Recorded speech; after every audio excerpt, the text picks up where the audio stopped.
Comedy with Emily, sponsored by UHCL. Hello, only audience member. It's me, Emily Foster. I bet you didn't know about me, Dr. D, but I am actually into stand-up comedy. I even have my microphone and everything. And so today, I really thought I'd speak into this fake microphone in my lovely foyer and talk about organic chemistry in a very dumb way. I mean, you talk about it in a very smart way, so I figured I'd put my spin on it because I know very little, and I think I've learned some over this semester. I really do. But anyways, that's not why we're here. What I've learned from organic chemistry is that poor carbon is in a terrible gig all the time, and that's all we focus on, but yet that poor little dude is always in a terrible, terrible relationship. I mean, have you seen the SN2 process? I mean, you have their poor carbon, he's sitting there just like a man that gets pushed around, and then you have his lady, like some random leaving group, and she's always constantly threatening with divorce right on the coffee table, and she's going, "You just don't provide for me enough. I take all of your money. I take your clothes. I take your car. I take this," and it's nothing to, and he's just sitting there crying because he doesn't have his electrons, his cash, nothing. And then he gets swindled by another lady, like Iodine, a nucleophile that's all slim and nice looking, and she's all over there in the back door flirting. She's like, "I'll treat you real nice," and he's like, "Will you?" And in reality, she won't. But she's sitting there and she's all like, "Hey, just let me in the back door." And eventually, pretty quickly, she gets sick of it and she just kicks that back door. And she's like, "Well, I'm here now," and that other leaving group's crying, and she's like, "I wanted to leave anyway. I wanted to get out of here." But I mean, then you have your SN1 or your elimination 1 processes. Man, that's such a good relationship for carbon. Even though he's really doing better, I guess, you have that nice homewrecker waits for everyone to leave. She's like, "I'll wait." And then Carbon's super desperate. He's positive now, and he's like, "I've got nothing. I'm just a mess." And then she comes in all sly, and she's like, "I'm a weak nucleophile, but I'll help you, I guess. I'm here for you." And in reality, she won't be there for him. It's even worse. He still has to give up some of his electrons, and he's slightly delta positive still. It's rough. It's real rough. But I mean, that's how it kind of goes in the molecule world in organic chemistry. I feel bad for hydrogen, if I'm gonna be honest.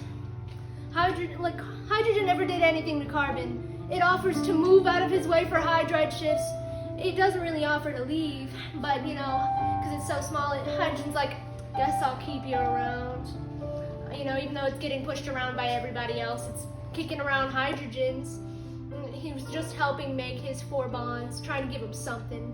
I mean, think about it. In line structures, whenever we draw out our alkanes, alkenes, alkynes, we add hydrogen for babies, for newcomers. People just ignore them. It's implied, it's assumed. Who likes assuming? Who benefits from assuming? I think that poor hydrogen's getting the rough end of this deal. But, that's unhealthy marriages for you.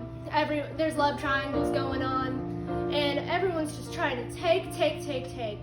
And then you think there's 1 or 2 reactions where people will be like, "Fine, I'll give some carbons.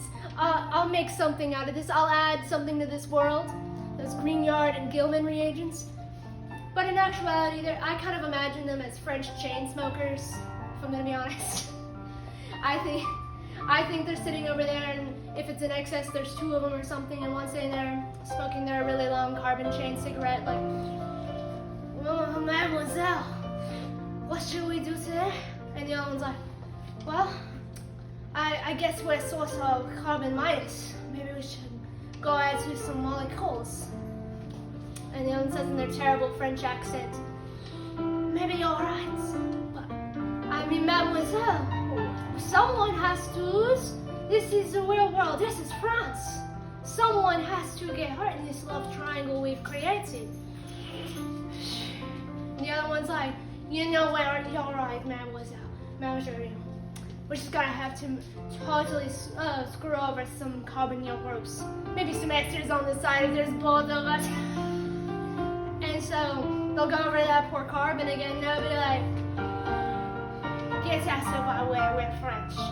And so they'll sit there and just laugh and laugh and laugh, kick out the oxygen and just make their way, and they'll be like, "See, we benefited, we added carbons, more of your family."